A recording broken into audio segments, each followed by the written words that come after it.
నేను మీ శ్రావణి అండి. ఇది మన తోటలో ఉన్న రామాఫలం మొక్క. ఇలాంటి మొక్కలు మాకు దాదాపు 4 ఉన్నాయి. ఇప్పుడు కొంచెం చెట్లులాగా మారినాయి అన్నమాట. నన్ను చాలామంది మీరు ఈ మొక్కలుగా ఉన్నప్పుడు ఎక్కడ కొనుక్కొచ్చారు అని అడుగుతున్నారు.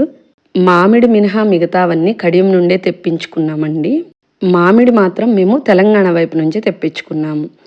ఈ కాయ ఇలా కింద పింక్ కలర్‌లోకి వచ్చింది చూసారా? నేను పట్టుకున్నది కాకుండా కిందది చాలా మెత్తగా, తియ్యగా ఒక వెన్న పూస పట్టుకున్నట్లుగా ఉంటుందండి.